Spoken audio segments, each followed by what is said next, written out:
Hi friends, welcome back to our channel. ஆன்மீக அன்பர்கள் அனைவருக்கும் வணக்கம். இன்னைக்கு நம்ம எல்லாருக்குமே ரொம்பவே பயனுள்ள ஒரு ஆன்மீக தகவலை பற்றி தான் தெரிந்து கொள்ள போகிறோம். நீங்கள் வீட்டில் தீபம் தினமும் ஏற்றுபவராக இருந்தால் கண்டிப்பாக இந்த விஷயங்களை தெரிந்து கொள்ளுங்கள். இந்துக்களெல்லாம் பார்த்தீங்கன்னா பொதுவாக நம்ம தீபம் ஏற்றுவது என்பது ரொம்பவே ஒரு மங்களகரமான விஷயம். அப்படி நாம் ஏற்றக்கூடிய தீபம் வாஸ்து சாஸ்திரப்படி எப்படி ஏற்றினால் நமக்கு நல்ல பலன் கிடைக்கும் அப்படின்றத தான் நம்ம இன்னைக்கு பதிவில் பார்க்க போகிறோம். ஃப்ரெண்ட்ஸ், வீடியோ ஸ்கிப் பண்ணாமல் பாருங்கள். நம்ம சேனலையும் சப்ஸ்கிரைப் பண்ணாமல் பார்த்தீங்கன்னா இல்லை ஃபஸ்ட் டைம் பார்க்குறீங்கன்னா மறக்காம சப்ஸ்கிரைப் பண்ணிக்கோங்க. கூடவே பெல் பட்டனை கிளிக் பண்ணி ஆல் அண்ட் ஆப்ஷன் ஓகே பண்ணிக்கோங்க. அப்பதான் நம்ம சேனல் அப்லோட் பண்ற ஆன்மீக பதிவுகளோட notification, cooking videos, beauty tips, rangoli designs, பல யூஸ்ஃபுல்லான டிப்ஸ்லாம் அப்லோட் பண்ணிட்டு இருக்கோம். ஃப்ரெண்ட்ஸ், அந்த வீடியோட நோட்டிஃபிகேஷன்லாம் உங்களுக்கு உடனுக்குடன் வரும். நீங்களும் உடனுக்குடன் பார்த்து பயன்பெறலாம்.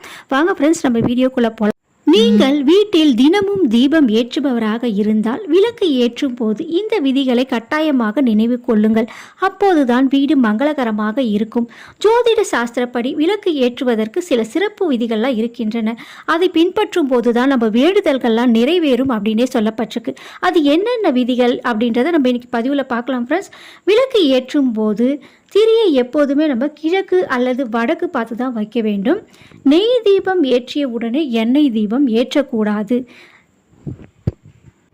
ஏற்றக்கூடிய தீபத்தை கிழக்கு திசை நோக்கி வைப்பதால் ஆரோக்கிய நன்மை உண்டாகும். இது மன அழுத்தத்தையும் குறைக்கும். வடக்கு திசையில் தீபம் ஏற்றினால் வளமும் அறிவும் பெருகும். மேற்கு திசையில் விளக்கு ஏற்றி வைப்பதால் வாழ்க்கையில் தடைகள் மற்றும் கவலைகள் அதிகரிக்கும். எக்காரணம் கொண்டும் தெற்கு திசை பார்த்து தீபம் ஏற்றாதீர்கள், அது நல்லது கிடையாது. பொதுவாகவே வீட்டில் தீபம் ஏற்றக்கூடியவர் பெண்களாகத்தான் இருப்பார்கள். அப்படி அவர்கள் தீபம் ஏற்றும் போது பெண்கள் தலையை விரித்து கொண்டு தீபம் ஏற்றக்கூடாது. தலையை கட்டிக்கொண்டு தீபம் ஏற்ற வேண்டும், அதுவே நல்லது. இந்து மதத்தின்படி வழிபாட்டு தலத்தின் மையத்திலும் தெய்வ சிலைக்கு முன்பும் விளக்கை ஏற்றி வைக்க வேண்டும். எண்ணெய் விளக்கை ஏற்றும் போது சிவப்பு திரி கொண்டு பயன்படுத்தி ஆலயங்களில் தீபம் ஏற்ற வேண்டும். வீடுகளில் தீபம் ஏற்றும் போது பருத்தி திரியால் ஆன பஞ்சு திரியை பயன்படுத்துவது மிகவும் நல்லது. மாலையில் தீபம் ஏற்றும் போது மாலை 4:30 மணியிலிருந்து 5:30 மணிக்குள் தீபம் ஏற்றினால் பிரம்ம முகூர்த்தத்தில் தீபம் ஏற்றிய பலன் நமக்கு கிடைக்கும். பூஜை அறையில் குலதெய்வத்திற்கு பஞ்சலோகத்தை உள்ளடக்கிய மண்ணாலான அகல் தீபம் ஏற்றுவது மிகவும் சிறந்தது. இனி நீங்களும் வீட்டில் தினமும் தீபம் ஏற்றுபவராக இருந்தால் விளக்கு ஏற்றும் போது இந்த விதிகளை நினைவில் கொண்டு தீபம் ஏற்றுங்கள். வீடு மங்களகரமானதாக திகழும்.